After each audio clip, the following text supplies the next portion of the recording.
സ്പെയിനിലെ നൂറ്റാണ്ടുകൾ പഴക്കമുള്ള ചരിത്രപ്രസിദ്ധമായ കത്തോലിക്ക ദേവാലയം അഗ്നിക്കിരയാക്കുവാൻ ശ്രമം. ഏതാനും ദിവസങ്ങൾക്ക് മുൻപ് രാത്രി ജെറസിലെ സാൻ മിഗുവേൽ പള്ളിയുടെ പ്രവേശന കവാടങ്ങളിലൊന്നിന് തീയിടാനുള്ള ശ്രമമാണ് പ്രദേശവാസികളുടെ ഇടപെടലിൽ ഒഴിവായത്. ഏതാനും മണിക്കൂറുകൾക്ക് ശേഷം പുലർച്ചെ ദേവാലയത്തിന്റെ മറ്റൊരു വാതിലിലും തീപിടുത്തമുണ്ടായി. 2 സംഭവങ്ങളും പോലീസ് ഇപ്പോൾ അന്വേഷിക്കുകയാണ്. രണ്ടാമത്തെ സംഭവത്തിൽ അഗ്നിശമന സേനയുടെ ഇടപെടലിലാണ് തീ നിയന്ത്രണ വിധേയമാക്കിയതെന്ന് വിയന്ന ആസ്ഥാനമായി പ്രവർത്തിക്കുന്ന observatory of tolerance and discrimination against Christian in Europe എന്ന സംഘടന റിപ്പോർട്ട് ചെയ്യുന്നു.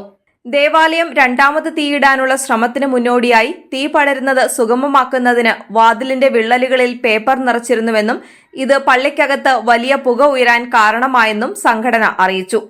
അഗ്നിസേനാംഗങ്ങളുടെ പെട്ടെന്നുള്ള ഇടപെടലാണ് തീ അണയ്ക്കുവാൻ കാരണമായത്. പ്രാദേശിക മേയറായ മരിയ ജോസ് ഗാർസിയ പെലെയോ അക്രമ സംഭവത്തെ അപലപിച്ചു.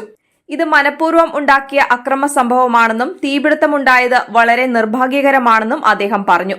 6 നൂറ്റാണ്ട് പഴക്കമുള്ള ചരിത്രപ്രസിദ്ധമായ പൈതൃക നിർമ്മിതികളിൽ ഉൾപ്പെടുന്ന ദേവാലയമാണ് ജെറസിലെ സാൻ മിഗുവേൽ ദേവാലയം.